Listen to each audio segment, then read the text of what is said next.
क्या आपको पता है कि हर साल टैक्स बचाने के चक्कर में हम भारतीय अपनी मेहनत की कमाई को गलत जगह इन्वेस्ट करके लाखों का नुकसान करते हैं? जी हाँ, लाखों का। क्योंकि ज्यादातर लोग सिर्फ टैक्स बचाने पर ध्यान देते हैं, ये नहीं देखते कि उनका पैसा बढ़ रहा है या नहीं।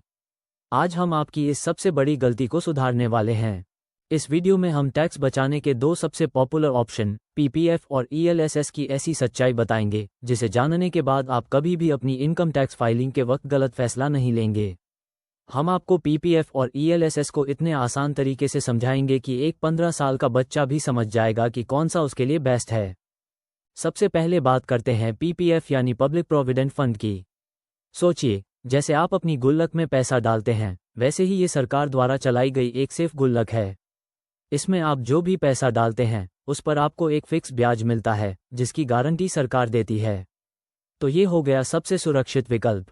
पीपीएफ की सबसे बड़ी खासियत इसका लॉक इन पीरियड है, जो 15 साल का होता है। यानी अगर आपने आज पैसा लगाया तो उसे 15 साल बाद ही निकाल पाएंगे। हालांकि कुछ खास परिस्थितियों में आप 7 साल बाद कुछ पैसा निकाल सकते हैं। इसकी ब्याज दरें सरकार तय करती है, जो आमतौर पर 7-8% के आसपास रहती हैं। अब आते हैं ईएलएसएस पर, जिसका पूरा नाम है इक्विटी लिंक्ड सेविंग स्कीम। ये एक तरह का म्यूचुअल फंड है। इसे ऐसे समझिए जैसे आप अकेले बिजनेस नहीं कर सकते, तो आपने कुछ दोस्तों के साथ मिलकर एक बड़ा बिजनेस शुरू किया। ईएलएसएस में आपका पैसा शेयर बाजार में लगता है। ईएलएसएस की सबसे खास बात है इसका छोटा लॉक इन पीरियड, सिर्फ 3 साल। जी हाँ, 3 साल। टैक्स सेविंग के दूसरे सभी विकल्पों में ये सबसे कम है। यहाँ रिटर्न मार्केट पर निर्भर करता है, लेकिन ऐतिहासिक रूप से इसने 12-15% या इससे भी ज्यादा का रिटर्न दिया है। पर इसमें शेयर बाजार जैसा थोड़ा रिस्क होता है। तो चलिए अब इन दोनों की तुलना करते हैं। सबसे पहले लॉक इन पीरियड, पीपीएफ में 15 साल, ईएलएसएस में सिर्फ 3 साल। इसका मतलब है अगर आपको जल्दी पैसों की जरूरत पड़ सकती है तो ईएलएसएस आपके लिए बेहतर है, वरना पीपीएफ में आपका पैसा लंबे समय के लिए लॉक हो जाएगा। अब बात करते हैं रिस्क की। पीपीएफ में रिस्क ना के बराबर है क्योंकि सरकार गारंटी देती है। वहीं ईएलएसएस में आपको शेयर बाजार का थोड़ा रिस्क लेना पड़ता है। लेकिन अगर आप लंबा खेलते हैं, यानी 5-7 साल तक पैसे रखते हैं, तो मार्केट का रिस्क काफ़ी कम हो जाता है। रिटर्न के मामले में पीपीएफ की ब्याज दर फिक्स होती है, जो अभी लगभग 7.1% है। मतलब आपका पैसा धीरे धीरे बढ़ता है। वहीं ईएलएसएस में, क्योंकि पैसा शेयर बाजार में लगता है, रिटर्न 12% से 15% या कभी कभी उससे भी ज्यादा हो सकता है। ये पीपीएफ से काफ़ी तेज है। एक उदाहरण से समझिए, अगर आप हर महीने 5,000 रुपये निवेश करते हैं, पीपीएफ में 15 साल बाद लगभग 16 लाख रुपए बनेंगे। वहीं ईएलएसएस में अगर 14% रिटर्न माने तो 15 साल में ये रकम 32 लाख रुपए से भी ज्यादा हो सकती है। मतलब डबल से भी ज्यादा। है ना कमाल का अंतर?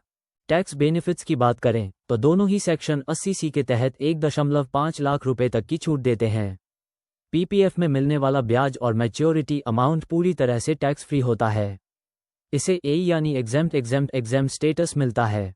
ईएलएसएस में भी 1.5 लाख रुपए तक का निवेश टैक्स फ्री होता है। लेकिन यहाँ एक छोटा सा ट्विस्ट है। अगर ईएलएसएस से आपको एक साल में 1 लाख रुपए से ज्यादा का प्रॉफिट होता है तो उस पर 10% long term capital gain tax लगता है। 1 लाख रुपए तक का प्रॉफिट बिल्कुल टैक्स फ्री होता है। तो आपके लिए कौन सा बेहतर है? ये आपकी उम्र और आपके रिस्क लेने की क्षमता पर निर्भर करता है। अगर आप जवान हैं, आपकी उम्र 20 से 35 साल है और आप थोड़ा रिस्क ले सकते हैं, तो ईएलएसएस आपके लिए गेम चेंजर साबित हो सकता है। ईएलएसएस के जरिए आप कम समय में अपनी वेल्थ को तेजी से बढ़ा सकते हैं। उदाहरण के लिए, एक नया करियर शुरू कर रहे हैं या घर का डाउन पेमेंट बचाना चाहते हैं, तो ईएलएसएस आपको ज्यादा रिटर्न दे सकता है। बस आपको मार्केट की अस्थिरता को सहने की क्षमता होनी चाहिए। लेकिन अगर आप 45 या 50 साल के हैं या रिटायरमेंट के करीब हैं और आपको अपने पैसे की सुरक्षा सबसे पहले चाहिए, तो पीपीएफ आपके लिए एक बेहतर और सुरक्षित विकल्प है। यह आपके पैसे को सुरक्षित रखता है, भले ही रिटर्न थोड़ा कम हो। पीपीएफ उन लोगों के लिए भी अच्छा है जो बिल्कुल भी रिस्क नहीं लेना चाहते और एक निश्चित रिटर्न चाहते हैं। जैसे अगर आपको अपनी बेटी की शादी के लिए पैसा जमा करना है या रिटायरमेंट के बाद रेगुलर इनकम का एक हिस्सा बनाना है, तो पीपीएफ शानदार है। क्या आप दोनों में निवेश कर सकते हैं? बिल्कुल, ये सबसे समझदारी भरा कदम है। आप अपनी टैक्स सेविंग के 1.5 लाख रुपए में से कुछ हिस्सा पीपीएफ में सुरक्षित रख सकते हैं और कुछ ईएलएसएस में निवेश करके ज़्यादा रिटर्न कमा सकते हैं। इसे डाइवर्सिफिकेशन कहते हैं। उदाहरण के लिए 75,000 रुपीज़ पीपीएफ में और 75,000 रुपये ईएलएसएस में। इससे आपका पोर्टफोलियो बैलेंस हो जाएगा, यानी रिस्क भी कम होगा और रिटर्न की संभावना भी बढ़ जाएगी।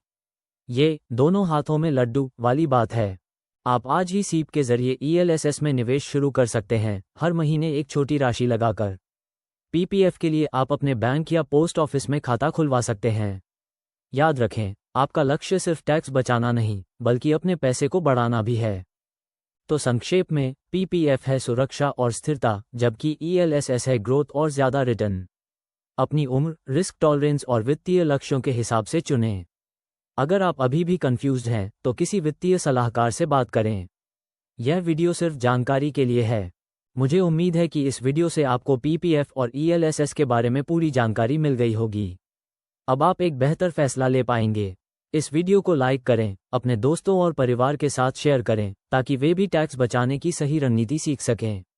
और चैनल को सब्सक्राइब करना न भूलें।